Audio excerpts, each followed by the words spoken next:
Bonjour et bienvenue sur la chaîne de la communauté des 3 points du triangle. Comme nous l'avons vu depuis le début de cette crise, l'on vous ment. Et sur l'ensemble des réponses à apporter à cette pandémie, car si nous récapitulons, voilà ce que cela donne. L'on vous a dit qu'il n'y avait pas de traitement, c'est faux, il y en a et plusieurs en plus. Les réanimations sont, paraît-il, à saturation avec 5000 lits occupés. Mais étant donné qu'il y a en France au moins 19 000 lits de réanimation publics et privés, où sont passés les 14 000 manquants?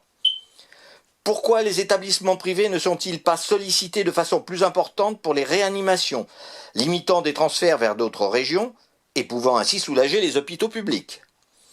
Il semblerait que des patients soient directement dirigés vers les réanimations au lieu des hospitalisations. Pourquoi?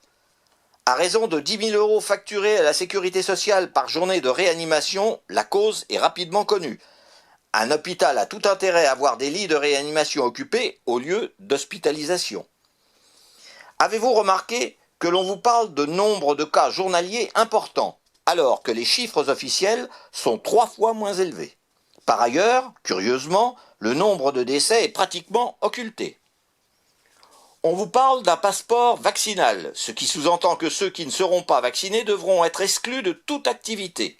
Pourtant, si l'on suit la démarche, dès que l'on est vacciné, l'on ne risque plus rien. Donc ceux qui ne le sont pas ne représentent plus aucun risque pour les autres, non? À moins que la vaccination ne présente pas l'immunité que l'on veut vous faire croire. En effet, les multiples variants pourraient bien représenter une toute autre réalité. Mais l'on se garde bien de vous en faire part. Soyons sérieux. Depuis combien de temps les laboratoires cherchent un vaccin contre le sida? Et là, sur le coronavirus, en 8 mois, on a réussi à réaliser un vaccin. Étonnant, non? Mais l'obsolescence, si présente dans l'industrie, téléphone, ordinateur, machine à laver le linge, téléviseur, etc., est tout aussi présente dans l'industrie pharmaceutique, qui tente par tous les moyens de faire de l'argent, donc de considérer les anciennes molécules comme obsolètes, ce qui est totalement faux. Là aussi, car les molécules étaient là bien avant nous et le seront bien après. Donc là aussi, l'on vous ment et dans un but unique, faire de l'argent. Pourquoi les pays riches ont-ils fait obstruction à l'hydroxychloroquine et aujourd'hui à l'ivermectine, alors que les pays en voie de développement ont fait le choix inverse et s'en sortent beaucoup mieux que les pays occidentaux?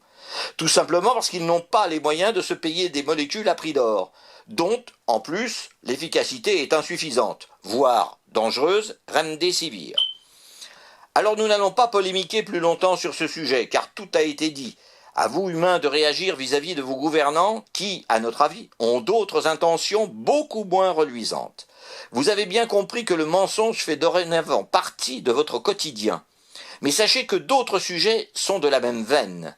Nous ne reviendrons pas sur les panneaux photovoltaïques, les éoliennes, les voitures électriques, car là aussi nous vous en avons beaucoup parlé depuis le début de nos émissions. Nous ne reviendrons pas non plus sur l'énergie libre, solution efficace aux problèmes de réchauffement climatique que connaît votre planète.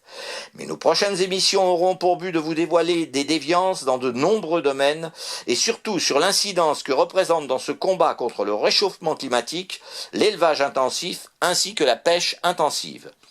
Nous vous ferons découvrir combien une fois de plus l'argent est responsable de ces situations, car soyons clairs, les conflits d'intérêts sont nombreux, d'autant qu'ils touchent malheureusement des institutions dont le rôle serait de combattre ces problèmes, mais que l'argent muselle.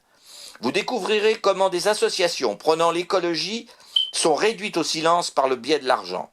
Nous détaillerons comment l'on prétend que vous êtes responsable avec votre pollution de citoyens de ce réchauffement, qui n'est en réalité que de la responsabilité de ceux qui n'ont que pour objectif le profit.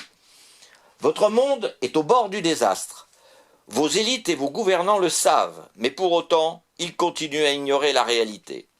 Pourtant, avec le réveil du volcan islandais, la nature vient de vous délivrer un message sans conséquence, puisqu'il n'émet que des coulées de lave. Mais que se passera-t-il si le volcan Paektu en Corée du Nord, qui n'est pas entré en éruption depuis environ 1000 ans, ou si Yellowstone venait à leur tour à se réveiller?